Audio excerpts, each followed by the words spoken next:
అయోధ్య రాముడు తెలంగాణ రాముడని మీకు తెలుసా?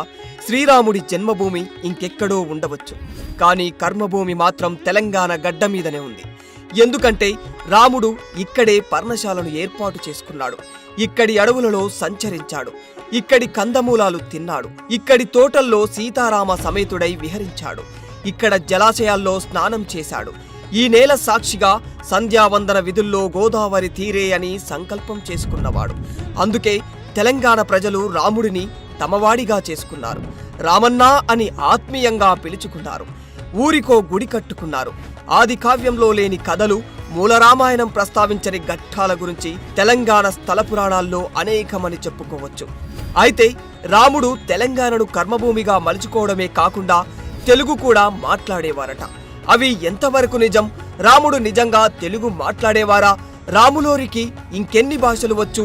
వీటన్నింటికీ సమాధానం తెలియాలంటే ఈ వీడియోను చివరి వరకు పూర్తిగా చూడండి. శ్రీరాముడు నిలువెత్తు ధర్మస్వరూపం. వాక్పాలన అనేది ధర్మవంతుల సహజ లక్షణం. కాబట్టే నాడు భద్రుడికి ఇచ్చిన మాటను నిలబెట్టుకున్నాడు రాముడు.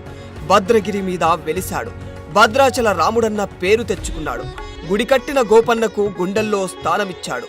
ఆ ప్రేమతోనే గోల్కొండ సుల్తానులకు రామటెంకలిచ్చి రామదాసును విడిపించుకున్నాడు. రామయ్య పెండ్లంటే మన ఇంటి పెండ్లే అన్నట్టు ఫీల్ అవుతూ ఉంటారు తెలుగు వారందరూ. సీత నా నీడలాంటిది అని ప్రకటించుకున్నాడు శ్రీరామచంద్రుడు. సీతమ్మ అంటే అంత ప్రేమ కాబట్టే ఇల్లాలు మాయలేడి మీద మనసు పడగానే వారు మాట్లాడకుండా ధనుర్బాణాలతో వేటకు వెళ్లాడు. వీరాచలం అంటే నేటి జీడికల్ దగ్గర మాయావి మారీచుడిని సంహరించాడు. అంతలోనే సంధ్యావందనానికి సమయమయ్యింది. కానీ పరిసరాల్లో జలాశయాలు కనిపించలేదు. తన బొటనవేలితో ఓ బండను నొక్కగా గంగ పొంగుకొచ్చింది. ఆ నీటితోనే సూర్యుడికి ఆర్జ్యమిచ్చాడు. అక్కడే కఠోర ధ్యానంలో ఉన్న వీరుడు కనిపించాడు. ఆ భక్తుడిని కటాక్షించి ముందుకు కదలించాడు రాముడు. అదే నేటి వీరాచల క్షేత్రం. ఇంకా శివరాముల మధ్య అభేద్యాన్ని చాటే క్షేత్రం ఒకటి మన తెలంగాణలోనే ఉంది.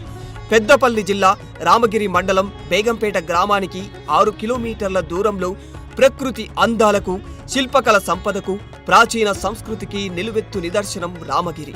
ఈ రామగిరి కిల్లా ప్రాంతంలో వనవాస సమయంలో సీతారామ లక్ష్మణులు సంచరించినట్లు, శ్రీరాముడు ఓ గుహలో శివలింగాన్ని ప్రతిష్ఠించినట్లు స్థల పురాణం చెబుతోంది. క్రీస్తు శకం 5వ శతాబ్దంలో మహాకవి కాళిదాసు తన మేఘ సందేశం కావ్యంలో సీతాస్నాన పుణ్యోదకేశు రామగిరి అని రాశారు. కాళిదాసు పేర్కొన్న రామగిరి ఇదేనని స్థానికుల విశ్వాసం. రావణ వధ తర్వాత బ్రహ్మహత్య పాతకాన్ని వదిలించుకోవడానికి నేటి కీసరగుట్టలోనూ శివలింగాన్ని ప్రతిష్ఠించాడు శ్రీరాముడు. సీతమ్మకు తెలంగాణ మట్టి మీద ప్రత్యేకమైన ప్రేమ. సీతను కనకవర్ణాంగి అంటాడు వాల్మీకి. ఆమె వన్నే బంగారం, మనసు బంగారం కాబట్టి బంగారు వర్ణంలో మెరిసిపోతున్న జింకను చూసి మనసు పడింది.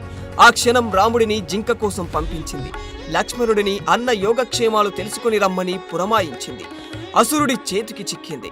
రామరావణ యుద్ధానికి మూలమైన ఈ కీసరగుట్ట భద్రాద్రి కొత్తగూడెం జిల్లా కేంద్రానికి 32 కిలోమీటర్ల దూరంలోని పర్ణశాల సాక్షిగానే జరిగింది. సాధ్వి స్నానం చేసిన సీతమ్మ వాగు, ఆ ముత్తైదువ పసుపు కుంకుమాలు నూరుకున్న రంగు గుట్టలు ఆ పరిసరాల్లోనే ఉన్నాయి. రాముడు నడిచిన దారులు, జానకి స్నానమాడిన కుంటలు తెలంగాణలో అనేకం. హైదరాబాదుకు అతి చేరువలో సీతారామచంద్ర స్వామి కొలువుదీరిన అమ్మపల్లి క్షేత్రం రాష్ట్రంలోనే అతి పురాతనమైన రామాలయమని చెబుతుంటారు. ఇక్కడ రాముడు ఏకశిలామూర్తి. అరణ్యవాసంలో శ్రీరాముడు భద్రాచలం నుంచి జీడికల్లు, ఆలేరు మీదుగా అమ్మపల్లికి వచ్చాడని, ఇక్కడే విశ్రాంతి తీసుకుని ఒంటిమిట్టకు బయలుదేరాడని అంటుంటారు. శ్రీరాముడికి జలవనరులతో అవినాభావ సంబంధం ఉంది. అరణ్యవాసంలో సీతారాములు నదీమ తల్లులకు నమస్కరిస్తూ ముందుకెళ్లేవారు. తిరిగి వస్తున్నప్పుడు ఘనంగా పూజలు చేస్తారని సీతమ్మ మొక్కుకుంది కూడా. పెద్దపల్లి జిల్లా కేంద్రానికి 30 కిలోమీటర్ల దూరంలోని రామగుండం పట్టణానికి ఆ పేరు రావడం వెనుక కూడా ఓ జలకథ ఉంది. రాముడు సీత లక్ష్మణులతో కలిసి గోదావరి తీరం వెంట పయనిస్తూ అలసిపోయి ఓ గుట్ట దగ్గర సేద తీరారు. ఆ ప్రాంతం సీతారాములకు బాగా నచ్చింది. అక్కడే 108 రోజులు విడిది చేశారు. నీటి కోసం రోజుకో గుంత తవ్వారు. అవే నేటి 108 గుండాలని స్థానికుల కథనం. జీడిగుండం, పాలగుండం, నేతిగుండం, అమృతగుండం, మోక్షగుండం, కాలగుండం, ధర్మగుండం, పసుపుగుండం, యమగుండం ఇలా అన్నింటినీ కలిపి రాముడి గుండాలని పిలుస్తూ ఉంటారు. ప్రపంచ సాహిత్యమంతా ఒక ఎత్తు, రామాయణం ఒక్కటి మరో ఎత్తు. జనగామ జిల్లా పాలకుర్తి సమీపంలోని వల్మిడి గ్రామం వాల్మీకి జన్మస్థలమని అంటుంటారు. ప్రస్తుతం సీతారామచంద్రస్వామి దేవాలయం ఉన్న ప్రాంతమే వాల్మీకి ఆశ్రయమని చెబుతారు. ఆ ప్రకారంగా సీతమ్మ తల్లి లవకుశులకు జన్మనిచ్చిన చోటు కూడా ఇదే. వల్మిడి అసలు పేరు వాల్మీకిపురం. సమీపంలో వాల్మీకి తపస్సు ఆచరించిన ప్రాంతాన్ని మునులగుట్ట అని పిలుస్తారు. వాల్మీకి మహర్షి రామాయణ గ్రంథకర్తే కాదు, అందులో ఓ ప్రధాన పాత్ర కూడా. వాస్తవానికి రాముని కాలంలో సంస్కృతం అనేది విద్యావంతులు మాట్లాడే ఉన్నతమైన భాషగా పరిగణించబడేది. అయితే ఆ సమయంలో సామాన్య ప్రజలు వివిధ ప్రాకృత మాండలికాలను మాట్లాడి ఉండవచ్చు.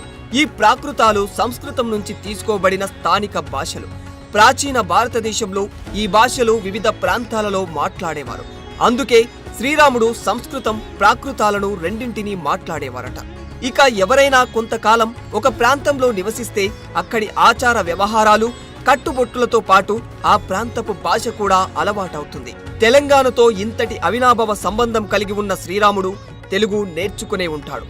అందుకే రాముడు తెలుగును అవలీలగా మాట్లాడేవారని, తెలుగుతో పాటు తమిళం, కన్నడ, మరాఠీ లాంటి ఇతర ప్రాంతీయ భాషలు కూడా మాట్లాడేవారని అంటారు. అయితే దీనిపై పురాతన గ్రంథాల నుంచి ఎలాంటి ఖచ్చితమైన చారిత్రక ఆధారాలు లేవు. రామాయణం, ఇతర ప్రాచీన గ్రంథాలు అన్ని కూడా ఆ కాలపు భాషా వివరాల కంటే శ్రీరాముడి నైతిక, ఆధ్యాత్మిక బోధనలపై ఎక్కువగా దృష్టి పెట్టాయి. ఏది ఏమైనప్పటికీ శ్రీరాముని ప్రాముఖ్యత, అతని బోధనలు భాషా సరిహద్దులతో సంబంధం లేకుండా ప్రపంచవ్యాప్తంగా కోట్ల మందికి స్ఫూర్తిదాయకంగా నిలిచాయి. For more videos like this, subscribe Big TV channel.